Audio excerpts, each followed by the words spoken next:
Hello दोस्तों, good morning to all of you. So friend, जितने भी student Bihar B Ed entrance exam 2025 में सम्मिलित हुए थे और इस उम्मीद में काउंसलिंग कराए थे, रजिस्ट्रेशन कराए थे कि मुझे कॉलेज मिल जाएगा, और अभी तक सेकंड मेरिट लिस्ट आ चुकी है और अभी तक कोई कॉलेज नहीं मिला है, निराश हैं, तो भैया एक अंतिम मौका आप सभी के पास बचा हुआ है आपको कॉलेज मिलने का। और भैया जिनके नंबर कम हैं वो काफ़ी सारे चिंतित हैं बच्चे कि मुझे एडमिशन मिल पाएगा इस बार या नहीं मिल पाएगा, कोई कॉलेज मिलेगा थर्ड लिस्ट में या नहीं मिलेगा, और अगर नहीं मिलता है तो फिर अदर क्या ऑप्शन है हमारे पास, कोई और ऑप्शन है, स्पॉट एडमिशन होगा या फिर दोबारा मौका मिलेगा बचे हुए सीटों पर, या फिर साल बर्बाद हो जाएगा हमारा। तो इन तमाम सवालों के जवाब आपको इस वीडियो में मिलने वाले हैं।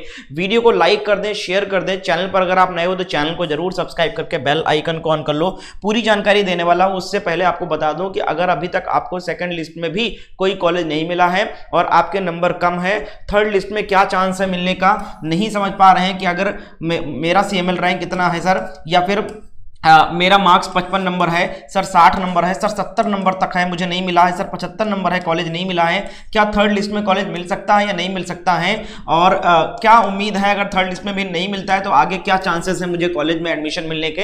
इन सभी तमाम सवालों के जवाब आप मुझसे इंस्टाग्राम पर ले सकते हो, मेरे यूजर आईडी सर्च करके मुझे फॉलो कर लेना और मुझसे बात कर लेना। तो जो भी आपके लिए सही होगा मैं आप सभी को गाइड करूंगा, और जितने भी चांसेस होंगे आपको थर्ड लिस्ट में या उसके बाद कोई चांस होगा तो मैं आपको जरूर बताऊंगा। तो इंस्टाग्राम पर मुझे फॉलो करके मुझसे बात कर सकते हो आप लोग। आइए आते हैं पूरी अपडेट पर। तो दोस्तों यहां पर आप सभी को देख सकते हैं कि अब तक 29,327 सीटों पर नामांकन हुआ है। सबसे ज्यादा सेकंड मेरिट लिस्ट में ही अधिक से अधिक सीटें फुल हो गई है। रीजन ये रहा है कि इस बार बच्चों को पता था कि स्पॉट एडमिशन नहीं होगा, क्योंकि पिछले साल से ही स्पॉट एडमिशन बंद कर दिया गया था बिहार ललित नारायण मिथिला यूनिवर्सिटी की तरफ से। इसीलिए बच्चों को जो कॉलेज मिला पसंद नहीं था तो भी उन्होंने एडमिशन लिया, और सही निर्णय था, क्योंकि साल बर्बाद होने से अच्छा है कि आप कहीं दूर कॉलेज में ही एडमिशन ले लो। तो इसलिए बच्चों ने ज्यादा बच्चों ने एडमिशन ले लिया जिनको कॉलेज अलॉट हुआ। अभी पहले क्या होता था कि स्पॉट एडमिशन के चक्कर में बच्चे कॉलेज मिलने के बाद भी छोड़ देते थे, लेकिन पिछली बार बहुत सारे बच्चों ने धोखा खाया, स्पॉट एडमिशन के चक्कर में मिले हुए कॉलेज को छोड़ दिया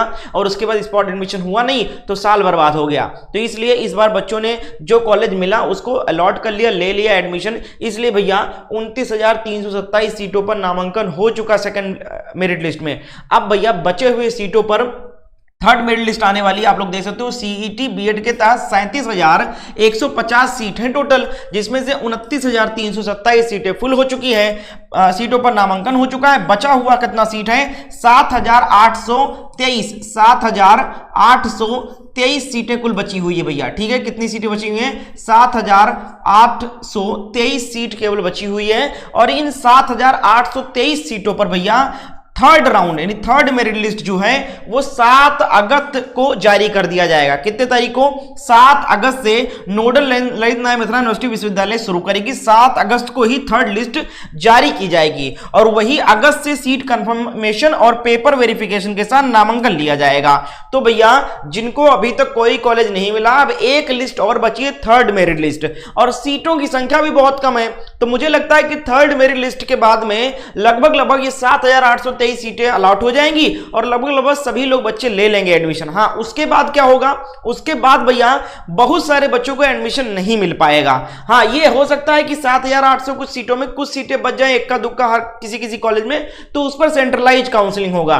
तो भैया इस बार नंबर जिनके कम है, भैया बहुत सारे बच्चों के 50 नंबर है, 45 नंबर है, 55 नंबर है, 60 नंबर है, और यहां तक अभी तक मुझे इंस्टाग्राम पर मैसेज आ रहे थे कि सर मुझे मेरे 75 नंबर हैं सर, कॉलेज नहीं मिला है, यानी 80 नंबर तक बच्चों को कॉलेज नहीं मिला हुआ है अभी तक। तो यानी कि बहुत ज्यादा कट ऑफ जाने वाली ये 7,823 जो सीट बची हुई है, इस पे जो कॉलेज अलॉट हो गए वो अच्छा खासा नंबर वालों को ही अलॉट किया जाएगा, कम नंबर वालों को मुश्किल है सीट मिलना, लेकिन चांस है, अगर आपने सही से कॉलेज चुनाव किया होगा तो मिल सकता है। तो एक उम्मीद है थर्ड मेरिट लिस्ट। और अगर दोस्तों यहां पर आपके थर्ड मेरिट लिस्ट में भी आपको कोई कॉलेज नहीं मिलता है या आपके नंबर बहुत कम है, तो एक ऑप्शन आपके पास और है। देखो भैया पूरे देश में बहुत सारे यूनिवर्सिटीज हैं जो एनसीटी से अप्रूव्ड हैं, बहुत सारे कॉलेज हैं एनसीटी से approved college, government approved college university से हैं जो डायरेक्ट एडमिशन दे रहे हैं बिना किसी एंट्रेंस से। तो दोस्तों आप लोग चाहो तो अपना साल ना बर्बाद हो, इसलिए आप यहां पर भी एडमिशन ले सकते हो। कई सारी फैसिलिटीज यहां पर दिया गया है कि आप अटेंडिंग नॉन अटेंडिंग दोनों आप दे सकते हो। इजी फीस इंस्टॉलमेंट में आप फीस जमा कर सकते हो, कम पैसे में भी एडमिशन हो जाएगा आपका। आप अपना सीट यहां पर बुक कर सकते हो। अधिक जानकारी के लिए इस नंबर पे आपको कांटेक्ट करना है। बिल्कुल एनसीटी से अप्रूव्ड है। किसी ने फॉर्म नहीं भरा है, यूपी का कोई कैंडिडेट या बिहार का एंट्रेंस एग्जाम नहीं दिया तो भी आपको डायरेक्ट एडमिशन यहां पर मिल जाएगा। यानी कि बिहार में अगर आप नहीं ले पाते हो, एडमिशन नहीं मिलता है आपको कॉलेज और आपके नंबर कम है या फिर आप साल नहीं बर्बाद होने देना चाहते हो, तो आप लोग भैया इस नंबर पे कांटेक्ट कर लो। कई सारे कॉलेज जो हैं वो डायरेक्ट एडमिशन दे रहे हैं। आप यहां पर बात करके एडमिशन ले सकते हो और अपना साल बचा सकते हो। सबसे महंगा चीज है आपका वक्त और समय, ठीक है। तो आपका साल ना बर्बाद हो, 2 साल का ही यहां पर भी कोर्स है आपका और 100% एनसीटी से मान्यता प्राप्त कॉलेज है, कोई फ्रॉड नहीं है। तो आप एक बार इस नंबर पे कांटेक्ट कर सकते हो।